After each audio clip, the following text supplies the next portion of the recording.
ใจบ่เปิงใจก็เป็นความทุกข์อันเกิดจากสังขารร่างกาย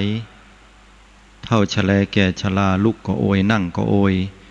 ทุกข์อันเกิดจากความมุ่งหวังที่เฮามีต่อลูกหลานตันเต้าหรือคนที่เฮาตั้งความหวังไว้ทุกข์อันเกิดจากการที่เฮาบ่สบายกายบ่สบายใจ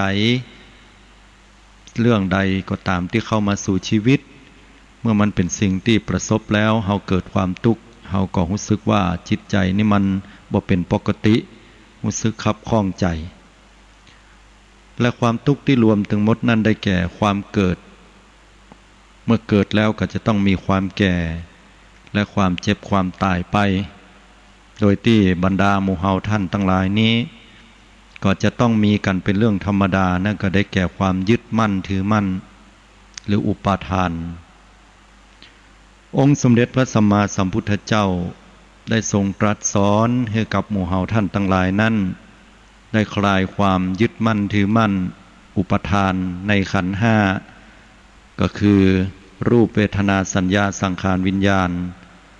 หรือฮ้องแห่มอย่างว่านามรูปหรือว่าร่างกายจิตใจเพราะความยึดมั่นถือมั่นนี่แหละเป็นที่มาของความทุกข์เพราะความยึดมั่นถือมั่นเนี่ยเป็นที่มาของความบ่เปิงอกบ่เปิงใจหรือว่าความห่วงแหนความบ่ยินดีให้สิ่งต่างๆอันเป็นเหตุการณ์หรือเรื่องราวหรือบุคคลนั้นจะต้องมามีส่วนทำให้ตัวของเฮานั้นเป็นทุกข์เฮาปรารถนาความสุ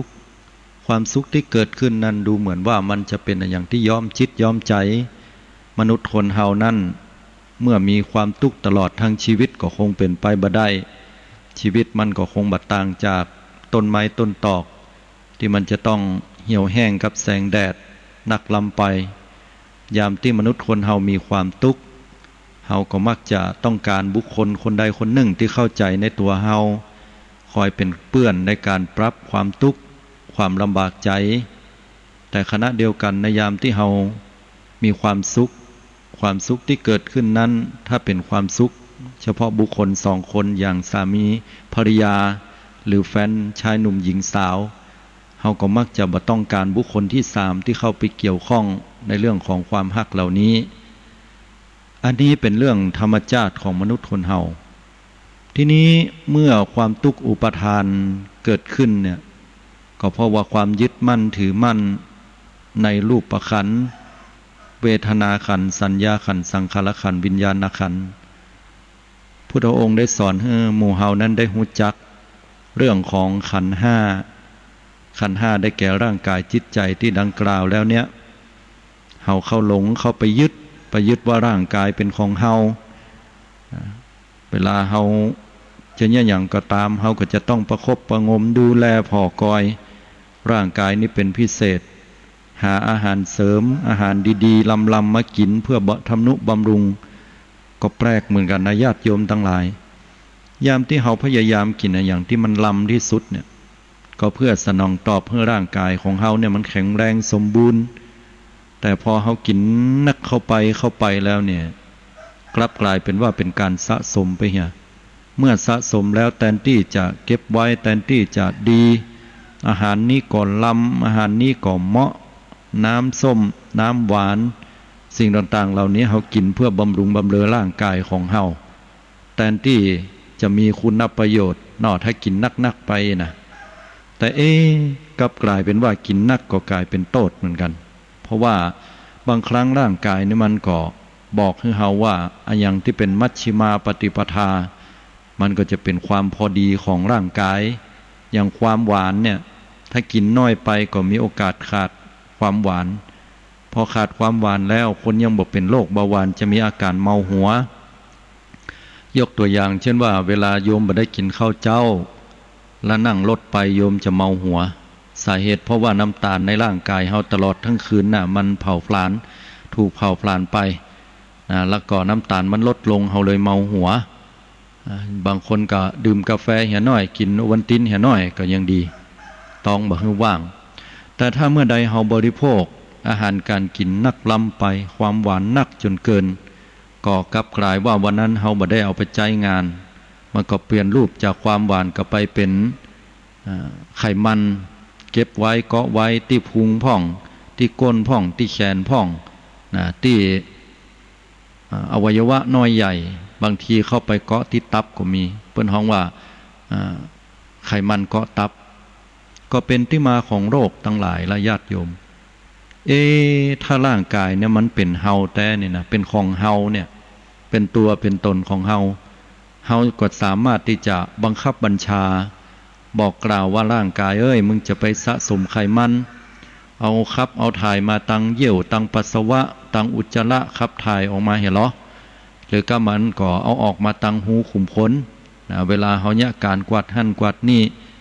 ร่างกายจะไปเจ็บไปป่วยจะไปสะสมน้ำตาลมันบดีจะไปสะสมไขมันเป็นเหตุทำให้ร่างกายต้องเจ็บต้องป่วยแต่แล้วเนี่ยร่างกายมันก็เหมือนกับบอกว่ามันไม่ใช่เฮานะที่สั่งนะร่างกายเนี่ยไม่ใช่เป็นคนที่เจิญเฮือเอาของอาหารเหล่านั้นมาสู่เฮาเนี่ยเป็นพ่อสูนั่นเนาะเอายัดเข้าปากกินตามความต้องการของตัวเก่าตามใจเนี่ยไว้อันนะก็โตดไปที่ความต้องการโตดไปที่ใจก็เลยกลายเป็นว่าสรุปแล้วคือร่างกายเนี่ยบอกว่าเขาจะดูแลมันขนาดไหนก็ตามแต่มันก็ต้องดูแลให้เหมาะพอดีจะกินอาหารเลิศลดระดับภัตตาคารจานละ 10,000 บาทกับกินข้าวราดแกงจานละ15 บาท20 บาท30 บาทก็อิ่มพอกันนะญาติโยมเผลอข้าวแกงนั้นอาจจะมีคุณประโยชน์นักกว่าเมื่อเทียบกับภัตตาคารที่อาหารราคาจานละเป็นหมื่นซึ่งประกอบไปด้วยความหวานและไขมันก็ได้ก็บ่แน่เสมอไปทีนี้ศรัทธาญาติโยมทั้งหลายร่างกายเนี่ยเขาตื่นเจ้าขึ้นมาอย่างอาตมาตื่นมาเมื่อเจ้าเนี่ยทุกๆวันเขาต้องแปรงฟันสีฟันล้างหน้าสวยตาส่งน้ำอาบน้ำสระหัวคัดขี้ไคล่ะก็ต้องทำก็เพื่อว่าป้องกันกลิ่นตัวที่จะต้องไปสัมผัสกับผู้อื่นแล้วก็เกิดเป็นที่น่ารังเกียจหรือว่ามันฮ้อนเหนียวฮ้อนยางล้ำไปมันบ่ม่วนเขาก็ต้องมีการอาบน้ำอย่างเนี้ยเขาก็ต้องดูแลให้ร่างกายเวลาเมื่องายมาอยากกินข้าวก็ต้องป้อนอาหารต้องห้องก็ต้องป้อนกินเข้าไปกินนักล้ำไปก็รู้สึกว่ารู้สึกว่ามันอืดท้องบ่ม่วนกินน้อยล้ำบ่เหมือนก็ต้องหิวแฮมะรวมความว่าร่างกายนี่แปลกจะยะใดถึงจะเอาอกเอาใจมันได้บางวันนี่เฮาก็แค่เดินเหินให้ดีก็เจ็บหัวเข่าพ่องบางเตื้อก็เดินไปดีๆก็คล่องก็ต้าวยิ่งเป็นคนเฒ่าคนแก่แล้วก็ต้องระมัดระวังครั้นเฒ่าชแลแก่ชรามาแล้วเนี่ยก็จะต้อง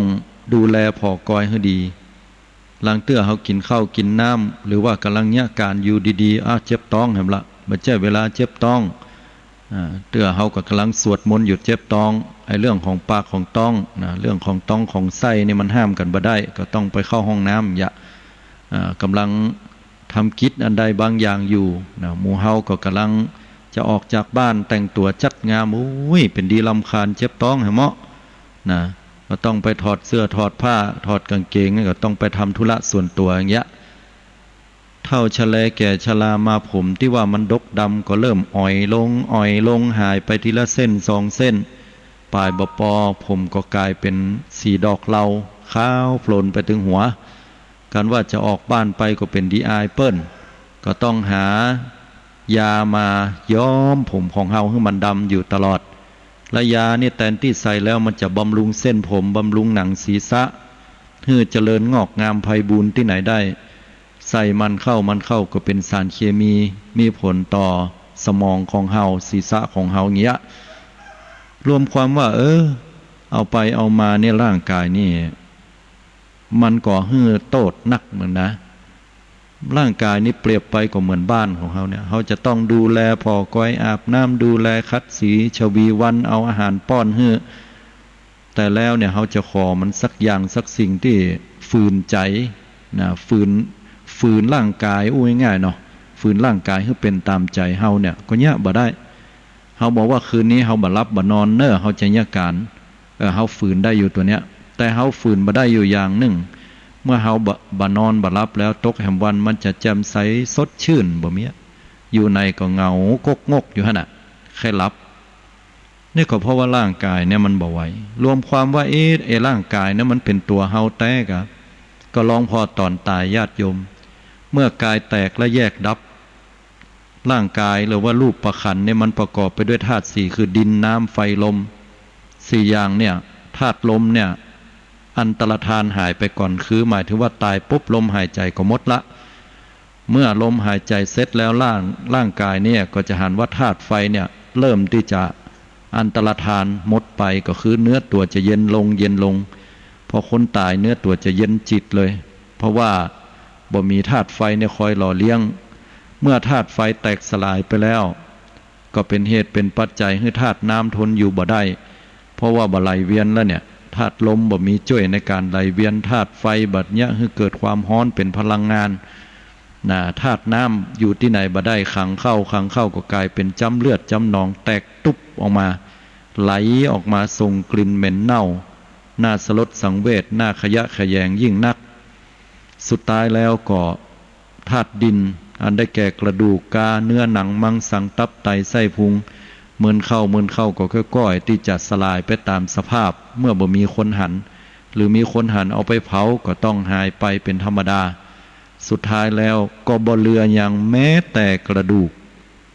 กจะอยู่ได้เมินเพียงไหนหลาย10 ปี100 ปีสุดท้ายแล้วก็ต้องป่นก็ต้องหายก็ต้องมลายไปตามธรรมชาติและสรุปแล้วธาตุดินน้ำลมไฟหรือว่าขันธ์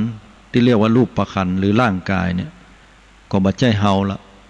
พอเฮาบังคับบัญชามันบ่ได้เจ็บป่วยแล้วเฮาก็บังคับบัญชาให้มันบ่เจ็บบ่ป่วยได้ก็เป็นดีแต่นี่มันยะบ่ได้อ่ะบอกว่าห้ามติดโควิดเนี่ยถ้าเฮาลองบัดใส่แมสนะญาติโยมประมาทแล้วก็เดี๋ยวก็ติดได้ถ้าร่างกายเนี่ยมันเป็นของเฮาแต่เฮาคงจะบอกให้มันบ่ติดหรือถ้าติดแล้วก็บ่ต้องมีหยังอ่ะติดแล้วก็หายทันทีไปเลยเพราะว่าติดแล้วยุ่งวุ่นวายเดี๋ยวบ่ได้ไปเนี่ยการเนี่ยงานแหมนี่นะก็มันป่วยนักก็จะตายหายทันทีเนอะก็บ่ได้แหมก็ต้องดูแลพอกอยมันเหมือนถุงขยะญาติโยมเพิ่นเปรียบเทียบเฮาเอาอย่างสปะอย่างเขาใส่ในหั่นเจ้าของจะต้องพยายามเจ็ดทำความสะอาดเสมอคือร่างกายเนี่ยมันดูดีดูเหมาะแต่มันก็ซึมออกมาตังทวารตังเก้าบอกว่าจะเป็นตังตาตังหูมีขี้ตามีขี้หูตังหูดังมีขี้ดังตังปากก็มีกลิ่นปากตังลิ้นตังปากตังหูขุมขนทวารใหญ่ทวารน้อยทวารนักทวารเบาก็ล้วนแล้วแต่ไหลออกมาเป็นสิ่งที่สกปรกโสโครกถ้าสตรีใดที่ลุ่มลงในบุรุษหรือบุรุษใดลุ่มลงในสตรีเมื่อหันในสภาวะร่างกายของคนที่ตายแล้วเนี่ยก็คงจะสลดหดหูใจหรือแม้แต่ยังมีชีวิตอยู่เนี่ยคนที่ว่าเฮาฮักไม่ยิงคนนี้ฮักประจายคนนี้เพราะว่าเป็นคนหน้าตาดีแต่เมื่อลอกเอาหนังนี้ออกไปคนเฮาก็ถ้าจะล่นหนีกันเป็นแน่แต่อันนี้ก็เพราะว่าร่างกายบ่ใช่เป็นของเฮาเป็นเฮือนที่เฮาจะต้องอาศัยอยู่ในยามที่เฮายังมีความยึดมั่นถือมั่นข้อที่สองขันธ์ตัวที่สองคือเวทนาขันธ์เวทนาขันธ์ก็แปลว่าการเสวยอารมณ์หรือห้องง่ายๆเมื่อเฮามีอารมณ์เนี่ยอารมณ์ใดเกิดขึ้น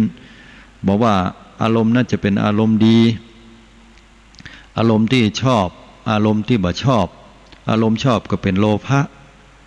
อันอย่างไผมาชมเฮาก็ดีใจได้อันอย่างก็ที่ถูกอกถูกใจก็ดีใจได้หันอันอย่างที่ชอบก็ดีใจได้ยินอันอย่างที่ไพเราะก็ชอบใจได้กลิ่นอันอย่างที่หอมก็ชื่นใจอย่างคนจะเป็นลมเนี่ยลองเอาเยี่ยวอูฐหรือว่าแอมโมเนียหอมเนี่ยไปให้ดมก็ชื่นใจขึ้นมาเอายาดมยาลมยาหม่องไปให้ดมก็ฟื้นขึ้นมาได้ทางลิ้นเนาะกินอาหารลำก็ดีใจโอ้ได้กินอาหารเหมาะอาหารลำเป็นความสุขก็ดีใจทางร่างกายได้มีผ้าผ่อนต้นสบายมีแอร์สำหรับบรรเทาความร้อนฤดูร้อนมีพัดลมหรือว่าบางเตื้อหนาวจัดก็จะมีเครื่อง บรรเทาความหนาวอย่างเป็นฮีเตอร์หรือว่ามีผ้าห่มมีอะไรอย่างก็แล้วแต่เขาก็มีความรู้สึกว่ามีความสุขใจได้แต่งได้ย่องอย่างงดงามงามเหมาะก็สุขใจอย่างเงี้ยเป็นต้นแต่ถ้าหากว่าสัตตาหันไปแล้วบ่เปิงใจบ่ชอบใจก็บ่ดีใจละเป็นทุกข์เป็นโทสะหูได้ยินเสียงที่บ่เพราะก็เป็นโทสะกำด่ากำแจ้งเพิ่นว่ามาเพิ่นด่ามาภัยบ่มีภัยต้องการแค่ได้กำด่ากำแจ้งเนาะถ้าแค่ได้ก็ถ้าจะบ่ปกติคนทุกคนก็เคยฟังเสียงที่มันม่วนๆไพเราะหวานน่ะแต่เฮาก็หลีกเลี่ยงบ่ได้ยินเสียงได้กลิ่นเหม็นน้ำเน่าก็รู้สึกว่าบาปเปิงใจใครหนีไปเหี่ยป้นได้รับรสชาติโอ้อย่างเค็มล้ำเหลือเนี่ยเอาเกลือเข้าใส่กันเนี่ยนะอันนี้ก็บาปเปิงใจร่างกายได้รับสภาวะที่มันบถูกกับใจของเฮานะผ้าผ่อนต้นสบายที่เฮามาใส่มันบ่งามบาเปิงใจก็บ่ถูกใจครับสุดท้ายแล้วก็ถือว่าเวทนาเนี่ยบอกว่าจะเป็นความสุขความทุกข์หรือว่าเฉยๆธรรมดาก็ล้วนแล้วแต่มีการเปลี่ยนแปลงอยู่ตลอดเวลาเฮาจะมาบังคับมันก็บ่ได้ให้เหมาะว่าวันนี้ขอเฮาอารมณ์ดีอารมณ์จอยตลอดวันเน้อเฮาก็ตั้งใจไว้นะดีอยู่พอสัตตาหันเข้าใส่หลานเอาอย่างหูมาเล่นนะไปเอามาเล่นต้าวลงหั่นก็เดี๋ยวมีดมาเสียบใส่หน้าอันนั้นลมบัดจอยละหลานมันก็บอกฟังแล่นหนีล่นหนีไปนะอันนี้น้อยเดียวบ่ได้นะถ้านักเหลือนั้นเนี่ยก็ซื้อรถมาให้สักกันหนึ่งรถกันนี่ราคาเป็นล้านโอ้ยงามแต่งามว่าไผก็มาพอคนอื่นพอบักกล้าลูกปรากฏว่าลูกน้อยอายุ 3-4 ขวบเปียไม้หาอันหนึ่งล่นไปล่นมาเอาไปคืดยาวเนาะเป็น2คืบปุ้นโปดโทธโมสังโฆน่อ มันถึงใครเอาไม่แซ่ไปเคี่ยนมันแท้ๆนะก็มันละอ่อนได้ยังฮื้อก็บ่ดีมันถึงใครเกียดขึ้นเงึดวันนี้ว่าบ่โคตรแล้วนะเนี่ยก็แสดงให้เห็นว่าเวทนานี่ก็เป็นสิ่งที่เฮาบังคับบ่ได้ถ้าเฮาบังคับได้เฮาคงจะบอกว่าวันนี้24 ชั่วโมงเฮาบ่โคตรไผจะเอาไม้มาขีดรถเฮาเอาก้อนหินมาขีดเอาก้อนหินมาขว้างมันบวมมันเป็นยังไงก็ตามใจเฮาถ้าบังคับได้เฮาก็จะยิ้มแล้วโอ้ดีละขว้างเข้าไปมันบวมไปติ๊กๆหั่นมันเป็นไปบ่ได้ละญาติโยมฉะนั้นแล้วเวทนาขันธ์ตัวนี้เฮาก็บังคับบ่ได้ฮะมะขันธ์ที่2บ่ใช่เฮาบ่ใช่ตัวตนของเฮาถ้าเป็นตัวตนเป็นของเฮาแต่เฮาก็จะต้องบังคับบัญชามันได้ข้อที่3สัญญาขันธ์สัญญาเมื่อสายันสัญญาแปลว่าความจำได้หมายหู้หรือว่าความจำเนี่ยเปิ้นหมายถึงจำต่างตาจำต่างหูจำต่างหูดังจำต่างลิ้นจำต่างร่างกายและจิตใจความจำของคนเฮาเนี่ยจำต่างตาเฮาจำได้หรอสัตตาหันเฮาก็ฮู้ว่าคนนี้เป็นไม่ยิงกับคนนี้เป็นพ่อจายเฮาฮู้ว่าคนเนี้ยรูปร่างลักษณะไอ้แก้วมันจะต้องหน้าตาอย่างนี้ลุงคำจะต้องหน้าตาอย่างนี้แม่มาก็จะต้องหน้าตาอย่างนี้อันนี้เฮาจำรูปร่างลักษณะได้บางคนจำได้แม้ว่าจะใส่แมสพอหันตั้งหลังเฮาถึงจำมันได้เฮาหันหูบ่ได้เฮาก็จำมันได้อีกนะปัญญาจำดีจำได้แม่นเนาะบางคนเฮาจำไหนนะเฮาจำที่ปานมันหั่นอันนี้ก็มีจุดจำได้บางคนเดินก็ฮู้บางคนกับปอกขะแยกไปทางขวาบางคนก็เดินยังไปทางซ้ายมันถึงเดินบ่เหมือนเปิ้นบางคนก็เดินแท็บเกือบแท็บของห้องมันอีแท็บจำได้อันนี้จำตั้งตาหูเลยอันนี้จำตั้งตาแล้วนะเฮาก็จำตั้งหูหูเวลาไผอู้มาได้ยินเสียงยามบัดหันหน้าแต่จำได้ละนี่มาละเจาะหม้อเข้ามาบ้านแล้วมึงเฮ้ยหัวกระเดียวเกินจะเอาหัวมึงเกินออกไปตั้งแต่เจ้านะไปกินเหล้ามาสตางค์บ่เหลือบ่ข้างสักอย่างไงก้าจำได้แม้แต่เสียงหูดังดมพอละพอล้อมอย่างล้ำเหลือนเหม็นขาวล้ำเหลือล้างถ้วยกับบ่มดอันนี้หูดังจำได้ว่าเป็นกลิ่นขาวหอมล้ำเหลือตัวอันนี้ดอกอะไรอย่างเนี่ยก็ดอกกุหลาบนั่นไงอันนี้จำได้กะอย่ามาหอมแท้หอมบ้าเนี่ยอย่างน่ะ อบเชยตัวอันนี้จำได้จำตังหูดังกินจิ้มพอโอ้อย่ามาลำแตะลำว่าตัวจับหมอกหน่อแกงอ้อมจิ้นควายนี่นะมันอย่างหอมบะปอมันลำแตะลำว่ามันบ่าเค็มบ่าเผ็ดลำไปมันบ่หวานด้วยนะตัวนะมันหมอกพอดิบพอดีของมันแต่กลมกล่อมจิ้มได้หูในรสชาติร่างกายก็เหมือนกันญาติโยมสัมผัสเย็นฮ้อนอ่อนแข็งเฮาหูนะหูอารมณ์ว่าบัดเดี๋ยวนี้ฮ้อนนะบัดเดี๋ยวนี้หนาวนะบัดเดี๋ยวนี้เย็นนะยังฤดูฮ้อนบัดเดี๋ยวนี้ก็ฮ้อนแตะฮ้อนว่านะฮ้อนนักเข้าก็เปิดพัดลมเอาบ่ไหวอยู่ในก็ฮ้อนบีวับใจบดิบปดีลูกหลานจะเข้ามาเล่นตัวจะไปมาใกล้ฮ้อนจะตายอยู่แล้วนะไล่ละอ่อนไปไก่เงี้ยเวลาหน้าหนาวก็ซุนพัดตวบตัวกันนั่นนะซุนไปละอ่อนอยู่ไหนลูกหลานอยู่ไหนมาเพ่ห้องเข้ามาเนี่ยคนเฮานะก็สัมผัสได้จิตใจก็จำได้ตัวว่าเนี่ยอารมณ์อย่างนี้ต้องการอารมณ์อย่างนี้บ่ต้องการรวมความว่าสัญญาคือความจำได้หมายหูเฮาจำได้ตาเฮาก็จำได้แต่มันก็บ่เที่ยงแต่แน่นอนเฮาจะบังคับให้ตาเฮาเนี่ยหันแต่สิ่งที่ดีๆงามๆอย่างเดียวก็บ่ได้ยังเตื้อก็สัตตาไปหันใส่คนที่บ่ชอบกุจังมันเง่าเย่ก็มีแค่หันก็คนที่เฮาฮักเฮาชอบหูก็จะต้องได้ยินเสียงที่ไพเราะบางเตื้อเฮาชอบกำชมกำเชยอู้กันม่วนอยู่ดีกินได้ไผก็บอกว่าจมอ้วมมานั่นน่ะ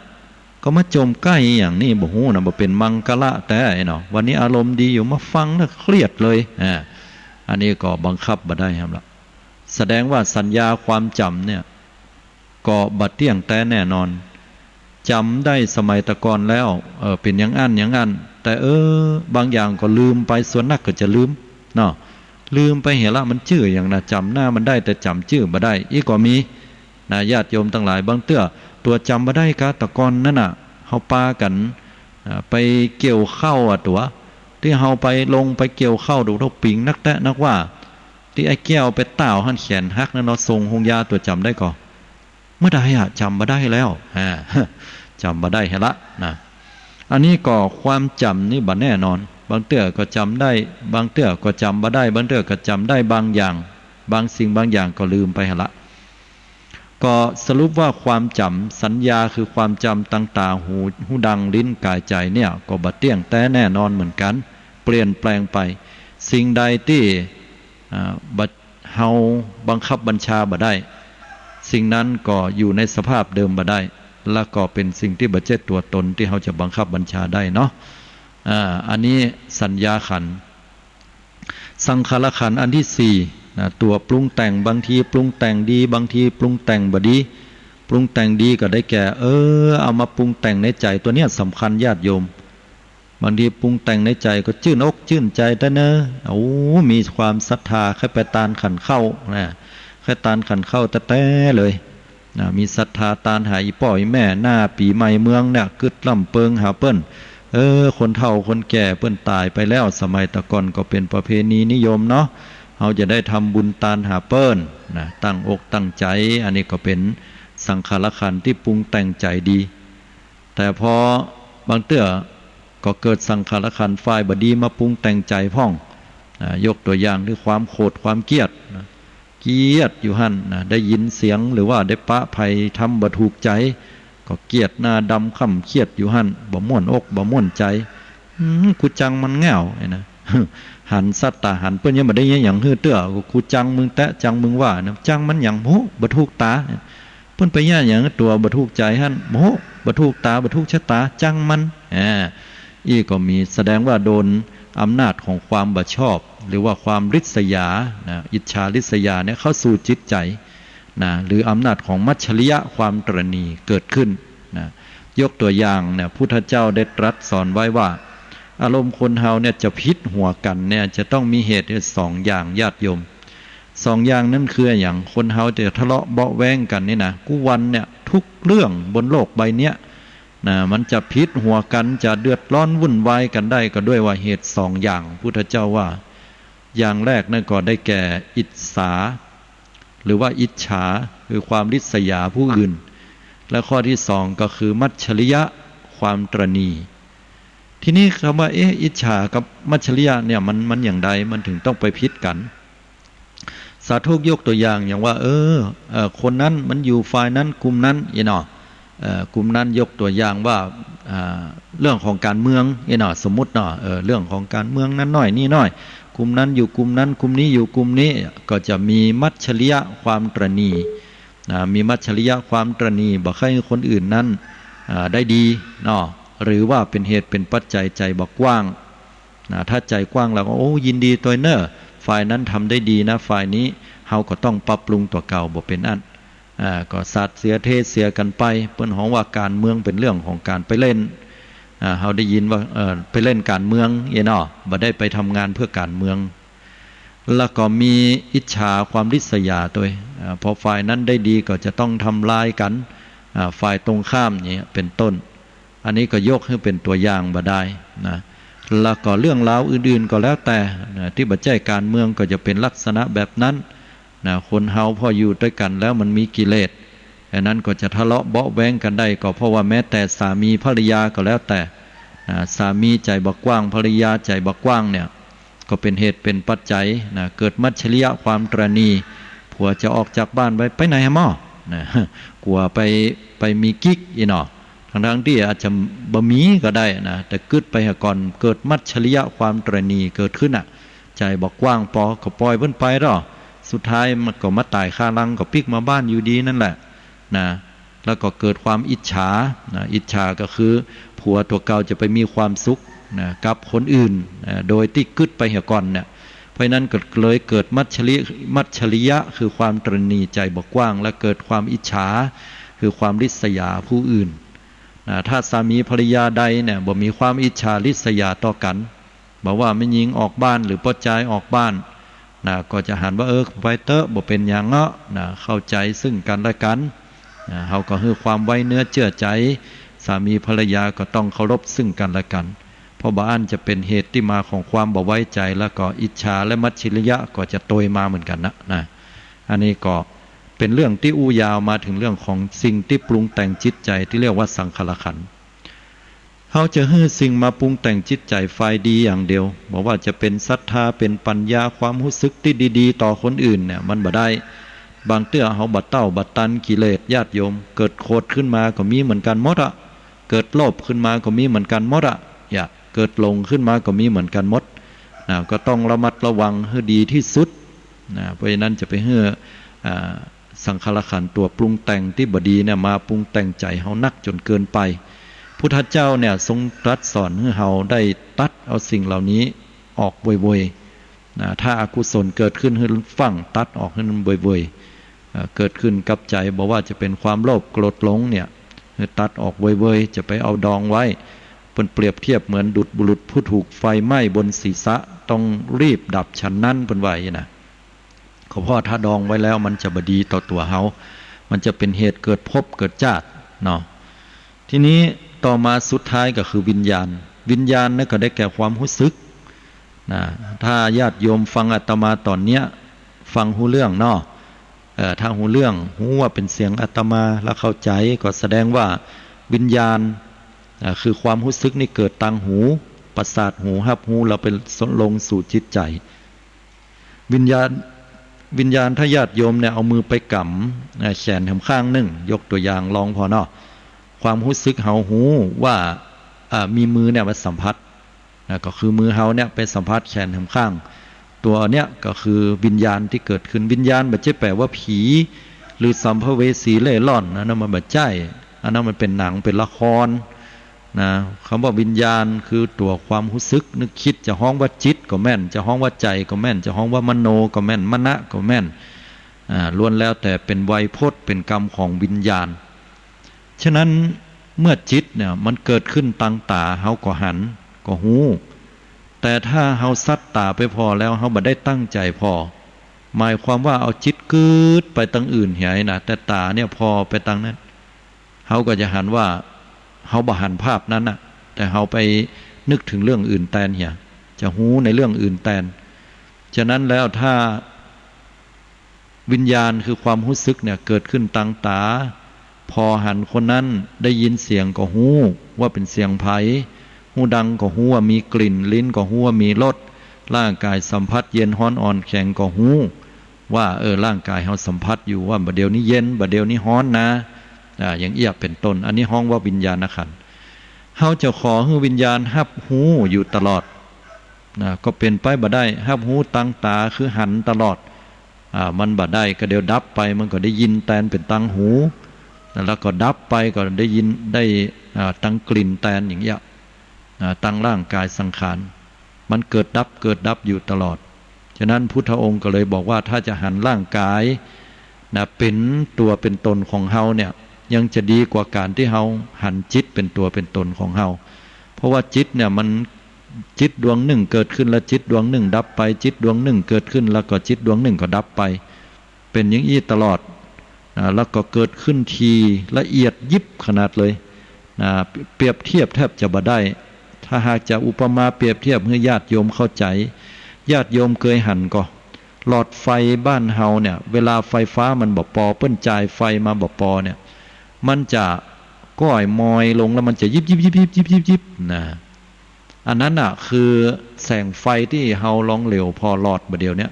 ที่หันมันสว่างเนี่ยมันเกิดดับเวยเกินกว่าสายตาของเฮาเนี่ยจะไปกำหนดหูได้มันก็เลยเหมือนว่าไฟเนี่ยมันแจ้งเป็นแสงเดียวเท่านั้นแต่จริงๆแล้วที่แท้แล้วเนี่ยมันเกิดจากกระแสไฟที่มาเกิดดับรวมกันเวยแล้วเฮาก็เลยหันว่ามันเป็นแสงไฟดวงเดียวเตยะแสงเดียวเตยะเหมือนกับจิตเหมือนกันเฮาก็นึกว่าจิตเนี่ยมันเป็นดวงเดียวจิตเนี่ยมีดวงเดียวคณะเดียวเตยะอยู่ที่กลางอกเฮานี่หรือว่าบางคนก็เมาเป็นหัวใจไปเลยก็มีซึ่งคนละเรื่องกันแต่ถ้าองค์มีองค์สมเด็จพระสัมมาสัมพุทธเจ้าได้ตรัสสอนเขาจะบอกฮู้เลยว่าจิตเนี่ยมันเกิดดับตลอดจิตดวงหนึ่งเกิดจิตดวงหนึ่งดับเนี่ยเป็นเหตุเป็นปัจจัยให้กันและกันฉะนั้นแล้วบอกว่าทบทวนบอกว่าจะเป็นรูปหรือว่าร่างกายเวทนาการเสวยอารมณ์สุขทุกข์สัญญาความจำตั้งตาหูจมูกลิ้นกายใจและสังขารขันธ์ตัวปรุงแต่งร่างกายจิตใจปรุงแต่งให้โลภโกรธหลงก็ได้บ่โลภบ่โกรธบ่หลงก็ได้แล้วก็วิญญาณคือความรู้สึกนึกคิดต่างๆตั้งตาหูจมูกลิ้นกายใจนี่ก็ล้วนแล้วแต่บ่เที่ยงแท้แน่นอนสิ่งใดบ่เที่ยงแท้แน่นอนสิ่งนั้นก็ทนอยู่สภาพเดิมบ่ได้เรียกว่าเป็นทุกข์สิ่งใดทนอยู่สภาพเดิมบ่ได้เป็นทุกข์สิ่งนั้นควรละกะที่เฮาจะนึกว่าสิ่งนั้นเป็นของเฮาเป็นตัวเป็นตนของเฮามันเป็นสิ่งบังคับบัญชาบ่ได้เป็นอนัตตานี่แหละญาติโยมทั้งหลายฉะนั้นแล้วสรุปก็คือว่าตึงร่างกายตึงจิตใจตึงหมดเนี่ยบ่มีอันไหนเป็นของเฮาเลยแต่ว่ามันมีสิ่งหนึ่งที่พุทธเจ้าบอกว่าคือพุทธเจ้าของวัดสัตตานังเนี่ยเนาะสิ่งหนึ่งเนี่ยมาเข้ามาในช่วงเวลาที่ตาของเฮาไปสัตตหันกับหูเกิดความรู้สึกขึ้นเปิ้นของว่าวิญญาณเนี่ยตัววิญญาณตัวเนี้ยตัวจิตเนี่ยเข้าไปหูในอารมณ์นั้นเปิ้นบอกว่าต้องตัดไว้นะเพราะว่าตัวเนี้ยมันจะมีสัตตานังความหูตัวนี้เข้าไปยึดพอยึดแล้วมันเป็นอุปาทานความยึดมั่นถือมั่นเนี่ยสัตตาหันแล้วปุ๊บนะเวลาสิ่งของนั้นอย่างยกตัวอย่างตะเกียอย่างรถเนี่ยเวลาเขาสัตตาหันเข้าไปแล้วคนเอาไม้เข้ามาแกว่งใกล้นะเขาก็จะสะดุ้งตกใจโวยวายขึ้นว่าจะไปเอามาใกล้เดี๋ยวมันจะเป็นห้อยนะแต่ถ้ารถกันนั้นมันเป็นเจ้าของเฮาเนี่ยญาติโยมแล้วเขาก็บอกฮู้จักมันจอดละไว้หั่นรถงามก็ดีแต่พอไผสักคนนึงขี่รถผ่านมาเอาไม้มาขีดมาเขี่ยเขาก็คงจะบ่เดือดร้อนคงจะบ่เดือดร้อนวุ่นวายอันนั้นก็เพราะเขาบ่ได้ยึดว่าเป็นของเฮาหรอแต่เมื่อใดพอเฮาไปซื้อมาเป็นของเฮาแล้วกรรมนั้นคำว่าตัวกูของกูมันจะเกิดขึ้นละฉะนั้นก็เลยมาหลงยึดกันญาติโยมทั้งหลายพุทธเจ้าก็เลยสอนให้หมู่เฮาบรรเทาเบาบางความยึดมั่นถือมั่นสิ่งต่างๆในร่างกายจิตใจนี้ก่อนอย่างที่เคยญาติโยมทั้งหลายสิ่งที่จะตัดลัดสั้นให้ถึงมรรคผลบ่ต้องมาเกิดเพราะว่าเกิดแล้วมันเป็นทุกข์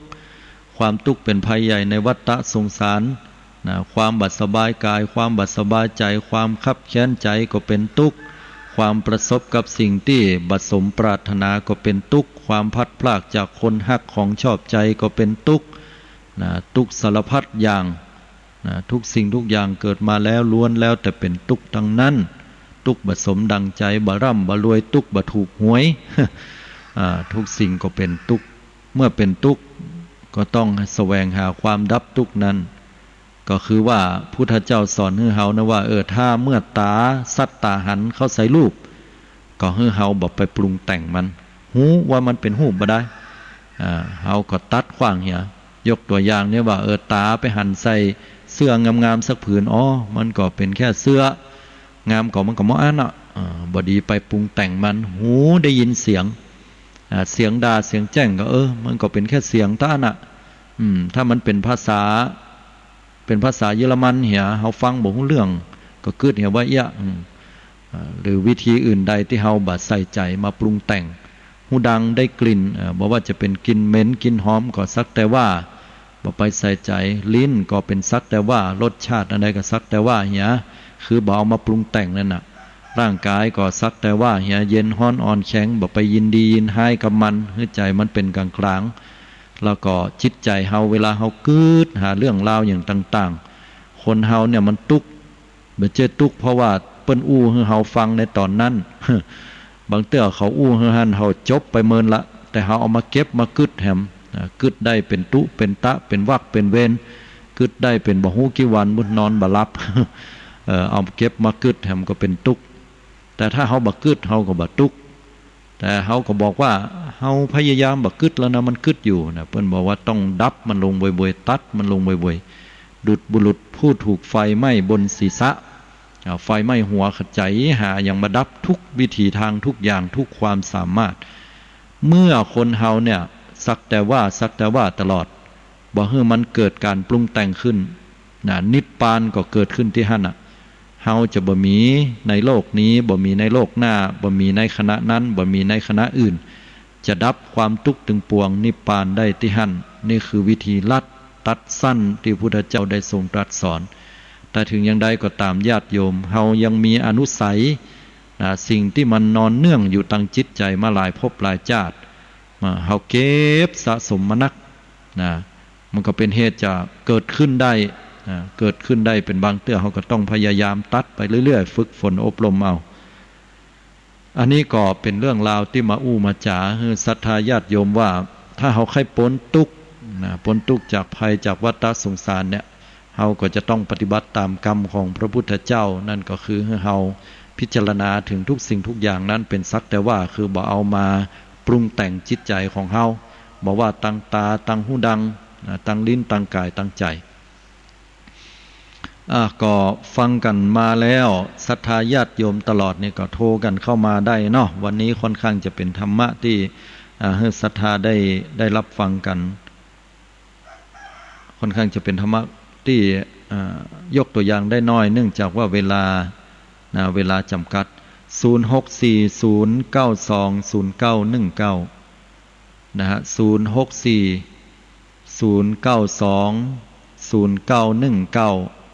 เจริญปอนศรัทธาญาติโยมโทรมาตักตายอู้จากันได้เฮาว่าไปก็แต่เนาะอย่างพระพุทธเจ้าเพิ่นว่าเนี่ยสักแต่ว่าคือบ่เอามาใส่ใจมันใจได้ในปัจจุบันนะมันดับทุกข์ได้แต่บ่แต่พอเวลาไผมาด่าเฮาฟังเนี่ย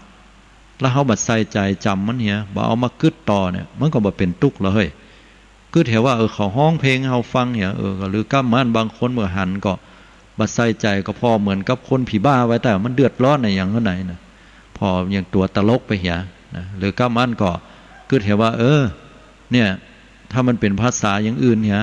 เป็นภาษาฝรั่งเศสเนี่ยเฮาก็คงจะฟังบ่รู้เรื่องอันนี้เพราะว่าเฮาฟังรู้เรื่องเฮาเลยเอามาใส่จิตใส่ใจก็เลยเป็นทุกข์เนาะญาติโยมโทรกันเข้ามาได้เน้อ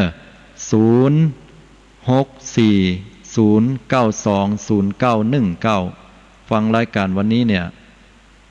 เป็นไดเจริญปอนโยมการเจ้าจากวันนี้ธรรมะนี่ม่วนเจ้าวันนี้ม่วนอยู่กะอาตมาก็นึกว่าฟังยากแกอยู่อะม่วนเข้าใจดีเจ้าเข้าใจดีเนาะสาธุโดยเจ้า เนี่ยพุทธ กำลังใจท่านเด้อเพื่อกำลังใจเช่นเดียวกันติดตามลามตัวนะโยมในบ้านอุโมงค์เด้อบ้านอุโมงค์เนาะเนี่ยพุทธเจ้าเปิ้นสอนให้เฮาตัดอย่างเงี้ยญาติโยมรัดสั้นง่ายตามกรรมของเปิ้นเนาะอนุโมทนาสาธุโดยน้อเจ้าสาธุนะเจ้าเจริญพร3040เจริญพรมาสการตุลุงเจ้า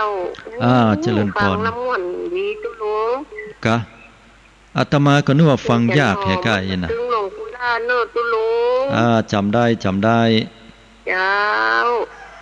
กราบมาสการเนอตุลุงโอ้ยังไปล่ะบ่อู้กันมันยาวๆพ่องกะโอ้ดับไปละมาบวยเคลมบวยเนาะสาธุ7631มันก็เจริญพรโยมเดี๋ยวก่อนเด้อครับทำกรรมนึงเจริญพรโยมจำไม่ล้มเลยก่อจำได้พี่น้องเจ้าไตลือฟังแต่เจ้าแต่เมื่อรายการก่อนต้องเห็นจำไม่ต้องใจเลยเนอะสติสอนใจดีอนุโมทนาตัวจิตได้ครับฟังนักนะไม่ล้มก็อันนี้ไปแล้วนะเอาไม่ล้มใจแถมใจแรกใจแถมหน่อยลงทำใจใหญ่เนาะโอ้ดีละมันต้องกึดนักพุทธเจ้าเพิ่นบอกว่าถ้ามันกึดปุ๊บตัดออกเลยตัดควางเลยไม่ลงพุทธเจ้าบอกว่าถ้ามันกึดมาตัดควางมันกึดมาตัดควางเลยเพิ่นบอกอิ่มต้องกึดว่ะนั่นเนาะขนาดโคนนะเราจนตายเกิดเดือนลูกมาตายทำเกิดเดินครึ่งเนี่ยลงทำใจใหญ่โอ้ดีแม่นแสดงว่าได้ฟังธรรมแล้วเนี่ยสอนได้อนุโมทนาเนอเหมือนกันเนอลงเนอเหมือนกันเนอสาธุอนุโมทนาเนอสาธุเนี่ยลูกแต่เจ้าอะไรเนาะเปิ้นอู่ให้ฟังเนาะแม่หลวงบ้านพี่น้องเจ้าไตลือเฮาเนาะเปิ้นก็อู่ฟังว่าได้กึดตลอดนี่นะกำกึดนี่คือตัดเน้อโยมญาติโยมทั้งหลายบอกกึดนั่นเนาะดีที่สุดถ้ากึดแล้วมันเป็นทุกข์โยมถ้าเฮาบอกกึดเหตุกรรมนี่นะมันก็บาดทุกข์นะได้บอกว่าเรื่องอะไรยังก็ตามเรื่องใหญ่เรื่องน้อยนะตัดออกเหี่ยปลงมันได้นะถ้าปลงบ่ได้ก็ลองหาธรรมะหายังพิจารณาให้ดีอย่างพุทธเจ้าว่าถ้าคนเฮาบักกึดมันก็บ่ทุกข์แต่ที่ทุกข์ก็เพราะว่าเฮามากึดน่ะปลงบ่ได้นั่นน่ะแต่การจะปลงหรือบ่ปลงบางครั้งมันก็ต้องใจปัญญาใจการสะสมสุตตะให้หนักๆเนาะ6243เจริญพรโยมโอ้เสียงเบาขนาดอาตมาเปิดเร่งแล้วนะโยมเอาเข้าใกล้ๆเหรอใกล้เจ้าโทรมาจากที่ไหนที่โพธารามเจ้าฟังรายการเป็นใดมันเข้าใจดีเจ้าเข้าใจดีเจ้าอย่างท่านว่าถ้าเขาบอกปลูกมาวางนี่นะมันตึงมาได้เจ้าเพราะปลูกต้องพระเจ้าการปลงวางนี่ดีเนาะตัดอารมณ์ไปเลยเนอะถ้ามันกึดเนี่ยนะตัดขวางเลยบ่ต้องมากึดเจ้าตึงวันนี้แม่บ่กึดอย่างแล้วนะดีละเจ้าเพราะว่าเขาเดินมาได้เป็นกึ่งคนแล้วเนี่ยแม่นน่าไป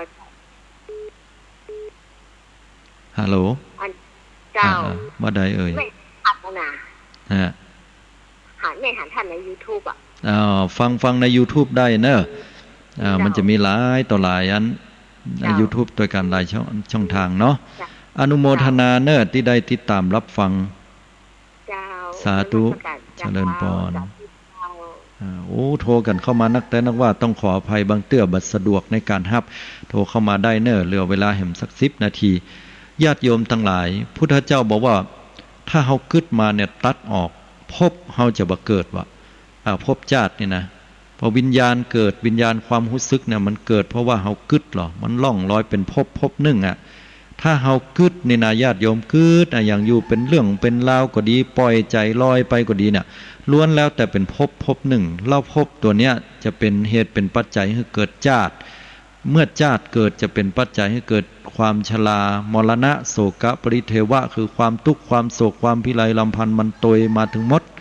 เพราะนั้นแค่กำกึดเนี่ยนะญาติโยมตัดเลยตัดเวยได้ยิ่งดีแต่ถ้ามันยังจะกึดอยู่เนี่ยก็ขอให้กึดเรื่องกุศลไป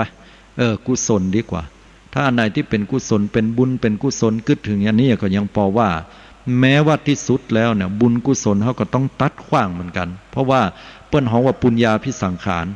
การปรุงแต่งด้วยบุญก็เป็นเหตุให้เขาไปเกิดเหมือนกันเป็นเหตุไปเกิดได้เพราะฉะนั้นถ้าภายบอกให้เกิดเนี่ยพุทธเจ้าบอกว่าเขานั้นตัดอารมณ์ทุกอย่างที่มันเข้ามาได้ยินก็สักแต่ว่าได้ยินหันก็สักแต่ว่าหันกึดก็สักแต่ว่ากึดมันมาแห่งละตัดขว้างมันมาแห่งละตัดขว้างให้อยู่กับปัจจุบันอารมณ์ตรงนั้นบอกว่าอดีตบอกว่าปัจจุบันบอกว่าอนาคตให้มีสติตลอดอันเนี้ยก็จะเป็นเหตุเป็นปัจจัยให้เราต้องได้มาเกิดแห่มญาติโยม6338เจริญพรจานนมัสการเจ้าบอกป้ากันจัดเมินคุณโยมพิสมัยเจ้าอาจารย์มาจัดรายการล่อเพราะว่าไอ้มิกเซอร์อาตมาเนี่ยมันเสียแล้วก็คอมพิวเตอร์มีปัญหาก็ไปซื้อตัวใหม่มา แล้วก็เอามาใช้เอกเพราะว่าตอนนั้นหายไปอยู่ประมาณสักน่าจะประมาณสัก5 ปุตได้กะฮะเนาะแล้วก็เลยพยายามซ่อมพยายามแปลงท่านพระครูสมุวิศวัตก็ช่วยแปลงแต่เนื่องจากแปลงทั้งออนไลน์เนาะก็เลยบ่ค่อยหันตัวแต้ก็เลยยากหน่อยอาตมาก็เลยตัดสินใจไปเปลี่ยนให้เลยเอกะบัดเดียวดีละโยมได้โยมมาช่วยติดตั้งให้ฮะรายการเมื่อคืนก็เลยไม่ได้เลยเนาะเสียดายการข่าวแม่นตอนนั้นมองข่าวสารผ่านแสงธรรมก็ม่วนเนาะแต่เนื่องจากว่าข่าวที่เปิ้นเสนอมาช่วงหลังๆนี่มันเป็นเรื่องโควิด-19 อาตมาก็เลยว่ามีข่าวโควิดเนาะจะเอา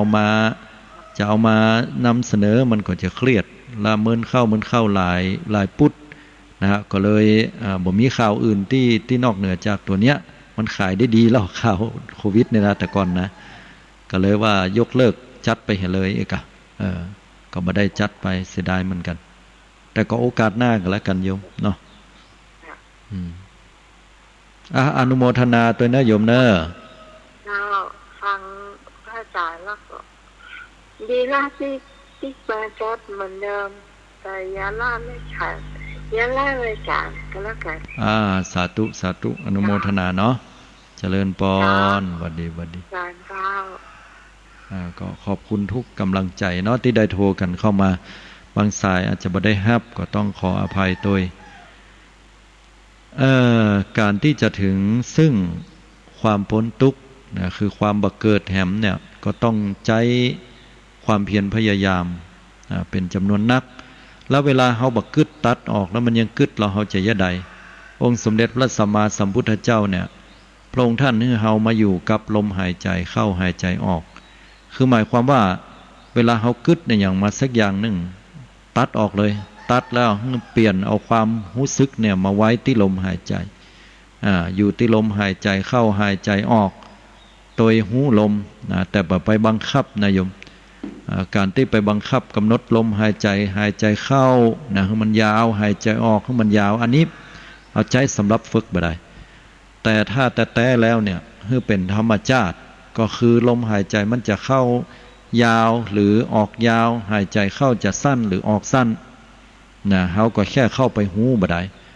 หูว่ามันมีลมหายใจอยู่หายใจเข้ายาวก็หูว่าหายใจเข้ายาวหายใจออกยาวก็หูว่าหายใจออกยาวหายใจเข้าสั้นก็หูว่าหายใจเข้าสั้นหายใจออกสั้นก็หูว่าหายใจออกสั้นทำความรู้สึกตัวทั่วพร้อมนะว่าเฮาเนี่ยรู้ตัวอยู่ว่าเฮากำลังภาวนาเนี่ยก็หายใจเข้าแล้วก็หายใจออกนะอันนี้ประคับประคองสติของเฮาให้หูอย่างเงี้ยเป็นปกติแล้วก็เมื่อกายแตกและแยกดับขันธ์ทั้งหลายหมดเนี้ยจิตมันเอาไปยึดไว้ที่ลมหายใจพอตายปุ๊บธาตุ4รูปขันธ์มันแตกดับไปมันก็บ่มีที่อยู่ที่อาศัยเมื่อบ่มีที่อยู่ที่อาศัยสัตตานังก็จะเกิดขึ้นบ่ได้แล้วก็บ่เป็นเหตุเป็นปัจจัยนำพาให้ไปเกิดไปงอกกันแฮมก็สิ้นสุดซึ่งความทุกข์บ่มีเจือในการที่จะต้องไปเกิดไปงอกแฮมอันนี้ก็เป็นกรรมที่พระพุทธเจ้าได้สอนให้หมู่เฮาท่านทั้งหลายนั่นได้ปฏิบัติ นะก็ก่อยประพฤติปฏิบัติกันไปนะญาติโยมทั้งหลายมาถึงช่วงในท้ายรายการเนาะ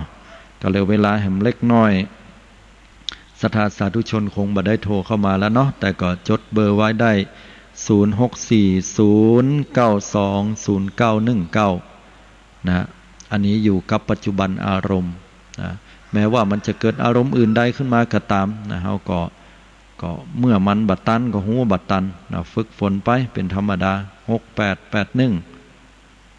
ดับไปละเนาะอนุโมทนากับพี่น้องคณะศรัทธาทุกท่านทุกคนที่ได้โทรกันเข้ามาเนาะก็ขอให้ทุกท่านนั้นในช่วงเทศกาลปีใหม่เมือง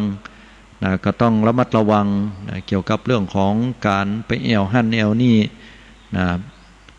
เชื่อว่าเรื่องของอุบัติเหตุก็คงจะลดลงตามจำนวนเมื่อเทียบกับปีก่อนๆปูนไปยามที่บ่มีโควิด -19 แต่ว่าจะมีความเสี่ยงในเรื่องของโรคภัยไข้เจ็บหนักขึ้นเนื่องจากว่าผู้ป่วยหรือว่าผู้ติดเชื้อหรือว่าเฝ้าระวังเนี่ยมีจำนวนนักแต่ละวัดก็มีมาตรการนะแล้วแต่ว่ามาตรการแต่ละวัดนั้นจะทำอย่างใดกันต่างคณะสงฆ์ก็แล้วแต่ว่าเปิ้นจะตกลงอย่างใดอย่างคณะสงฆ์นะของจังหวัดลำพูนของเฮานี่จะงดในเรื่องของการทำสามีจิกรรมหรือว่าการไปขอสุมาครูบาอาจารย์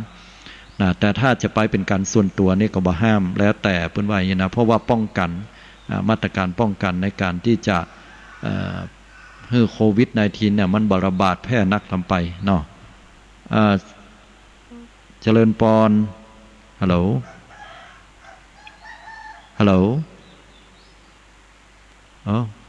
เสียงบ่ได้ยินเลยโยมฮัลโหลอันนี้ลุดไปหำละเนาะบ่เป็นอย่างนะศรัทธาญาติโยมก็ขอบุญกรรมบุญจูอยู่ดีมีสุขกันทุกท่านทุกคนในเทศกาลปีใหม่เมืองนะขอให้ทุกท่านได้มีความสุขมีความเจริญสมมุ่งมาตรปรารถนานะขอให้สิ่งเลวร้ายมันผ่านพ้นไปโดยเร็วพลันให้ทุกท่านได้ลืมตาอ้าปากได้กิจการงานการกรุงรุ่งเรืองมีความสุขสุขภาพพรรณนามัยสมบูรณ์แข็งแรงห่างไกลโรคระบาดหายโควิด -19 และเจริญด้วยอายุวันนะสุขะพละให้ได้ดวงตาหันธรรมถึงฝั่งมรรคผลนิพพานทุกท่านทุกคนด้วยเทินขอเจริญพร